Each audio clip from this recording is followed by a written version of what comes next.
नमस्कार, मैं हूं शगुन। स्टडी आईक्यू के आकाशवाणी कार्यक्रम में आपका स्वागत है। शुरू करते हैं दिन भर की वे जरूरी खबरें जिनसे परीक्षा में सवाल पूछे जा सकते हैं।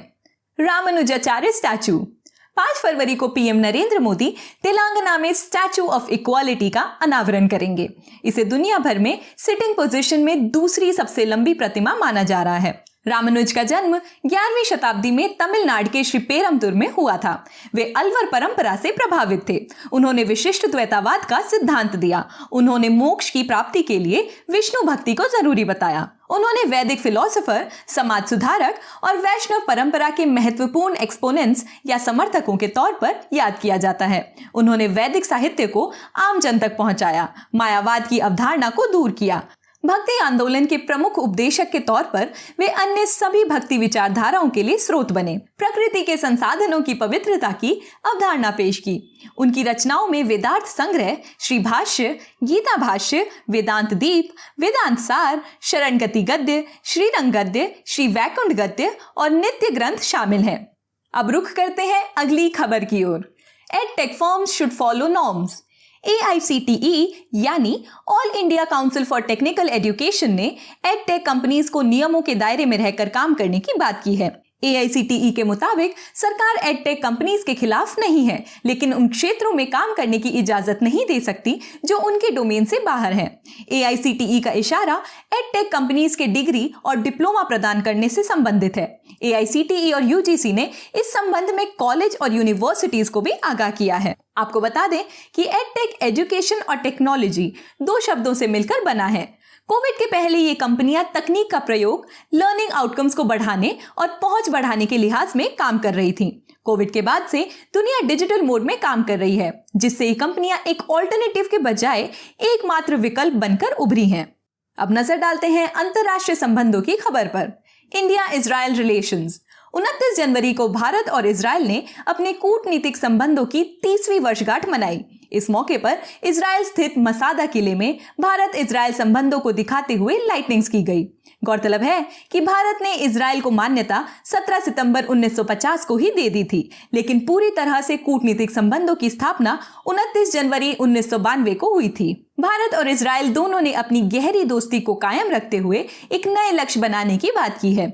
आपको बता दें कि मेडिटेरेनियन सी यानी भूमध्य सागर के पूर्वी सिरे पर स्थित इजराइल एक यहूदी देश है। इसके उत्तर में लेबनान, उत्तर पूर्वी में सीरिया, पूर्व और दक्षिण पूर्व में जॉर्डन, वहीं दक्षिण पश्चिम में इजिप्ट स्थित है। नफ्ताली बेनेट इजराइल के प्रधानमंत्री हैं। आइए बढ़ते हैं खेल संबंधित अगली खबर की ओर। Australia Open 2022। ऑस्ट्रेलिया ओपन के पुरुष एकल मुकाबले में राफेल नडाल ने डैनियल मेदवेदेव को हराकर 21वां ग्रैंड स्लैम खिताब अपने नाम कर लिया है। राफेल नडाल स्पेन से, वहीं डैनियल मेदवेदेव रूस से संबंधित है। इस तरह नडाल ने men's single grand slam titles में रोजर फेडरर और नोवाक जोकोविक दोनों को पीछे छोड़ दिया है। इन दोनों के पास 20 मेजर खिताबों का रिकॉर्ड है।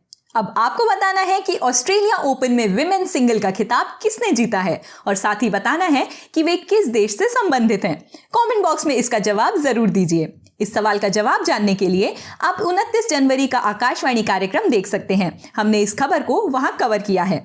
अब नजर डालते हैं आज की सबसे जरूरी खबर पर। Economic survey 2021-22।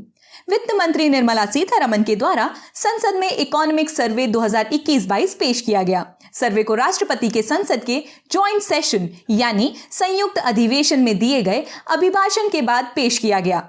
इकोनॉमिक सर्वे में देश की अर्थव्यवस्था की स्थिति और नीतिगत मसलों पर सलाह का जिक्र होता है। इकोनॉमिक सर्वे की थीम एजिल अप्रोच रखी गई है। यह थीम भारत सरकार की कोविड से निपटने के लिए अपनाई गई रणनीति पर आधारित है।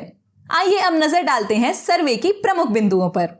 भारतीय अर्थव्यवस्था के वास्तविक तौर पर 9.2% की दर से वृद्धि करने की संभावना है। जीडीपी ग्रोथ रेट आने वाले वित्त वर्ष 2022-23 के लिए 8 से 8.5% अनुमानित की गई है। ये अनुमान तेल की कीमतों में प्रति बैरल कमी आने के आधार पर किए गए हैं। कोविड का सबसे कम असर कृषि क्षेत्र पर ही देखा गया है। इस साल इसकी वृद्धि 3.9% अनुमानित की गई है। फसल विविधीकरण यानी क्रॉप डाइवर्सिफिकेशन, मसलन ऑयल सीड्स, दालों और हॉर्टिकल्चर आदि पर फोकस किया जाएगा।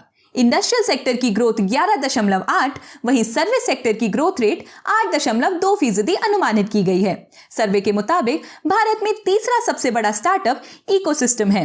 पहले नंबर पर यूएसए तो दूसरे पर चीन का स्थान है। सर्वे में आयातित मुद्रास्फीति की भी बात की गई है। सर्वे के मुताबिक मैक्रो इकोनॉमिक इंडिकेटर्स के मुताबिक भारतीय अर्थव्यवस्था साल 2022-23 में चुनौतियों से निपटने के लिए तैयार है। एक्सटर्नल सेक्टर की बात करें तो नवंबर 2021 के अंत में भारत के पास दुनिया का चौथा सबसे बड़ा फॉरेक्स रिजर्व मौजूद था। सामाजिक सेवाओं पर खर्च जीडीपी की तुलना की बात करें तो 2021-22 में 8.6% है, जबकि साल 2014 में यह आंकड़ा 6.2% था। अब देखते हैं विज्ञान की दुनिया से जुड़ी एक जरूरी खबर। India innovation centre for graphene Kerala के त्रिशूर में अपनी तरह का पहला India innovation centre for graphene स्थापित किया जाएगा। हाल ही में मिनिस्ट्री ऑफ इलेक्ट्रॉनिक्स ने इसको अप्रूव किया है। इसका गठन centre for materials for electronics technology, digital university Kerala, Tata steel limited और अन्य उद्योगों की मदद से किया जाएगा। यह सेंटर ग्राफीन के एप्लीकेशन के क्षेत्र में शोध को बढ़ावा देने पर काम करेगा। आपको बता दें कि ग्राफीन विद्युत का अच्छा चालक यानी कंडक्टर होने के साथ ही फ्लेक्सिबल भी होता है। इसके अलावा OLEDs यानी ऑर्गेनिक लाइट एमिटिंग डायलॉग और LCD में भी इसका प्रयोग किया जाता है। तो दोस्तों, ये थी हमारी आज की कुछ विशेष खबरें। मिलती हूँ कल आपसे इसी समय। नमस्कार।